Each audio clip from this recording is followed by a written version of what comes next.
We finished the second chapter of this guide. Congrats. And I know it was hard. I know it seemed crazy and worse for you. But if you didn't do it, you will never know what you truly are capable of. And you have to understand that depression isn't something you can run away from, because that's part of you. You can at least accept it. But for that, you needed to remove every excuse to not face it. Because it isn't easy to face your own problems.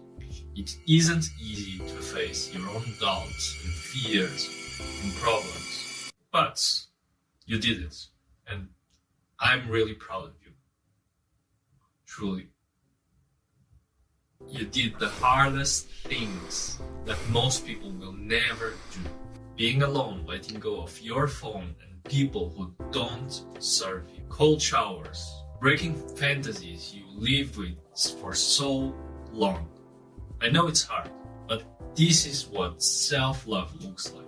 It's doing what's best for us, even if it's hard. And to bring that side of you out, you needed to solidify this with actions and not just be words you say to yourself in the mirror when other people tell you to cheer up.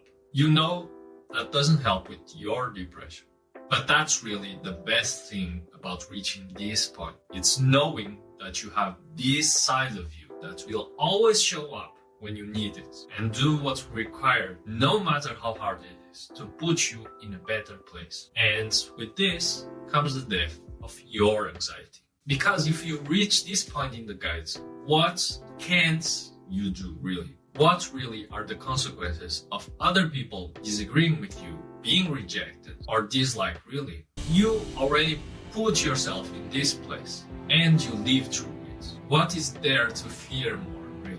So take this with, because from now on, the world is yours to take. And if your depression ever comes back, you already know what to do. You know how this feels, so it won't feel as bad as before. So it won't be as big as a fall as before. It will be just a step back. And it's much easier to come back from a step back than to climb out of the hole we all know. A hard life isn't giving efforts every day. A hard life is having an easy one and tripping on every rock on the way. Like every day living with anxiety of a new problem. Something that doesn't really make a difference in your life if it's right or not. Something that will drain your energy for the rest of the week, for the next month, just to do all over again. A step forward is always a step, no matter how small it is. And that was the goal of this whole chapter, was to get you used to the bad, so your days don't feel so miserable. And use that energy to spring you onto your goals. And for the rest of the things you want, it's just repetition, really. It's all just work on top of work. And if you are willing to do that, as you did until now, it stops becoming a matter of if it happens, but when it happens.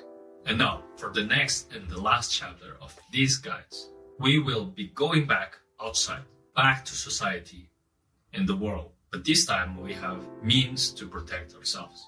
We know we can take it. It will be more about mental concept that will help you through your journey. Shifts in your perception in order to give you a better life. Yes, reality is bendable.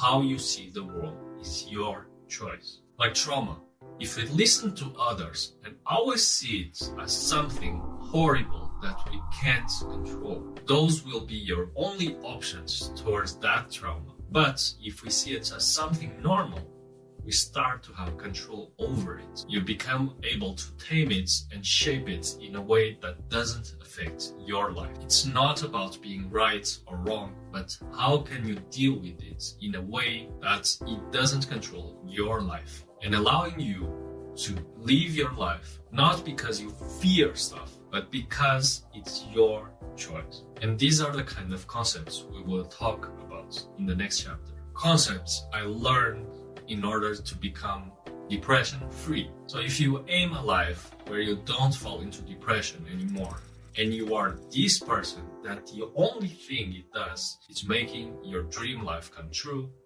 subscribe.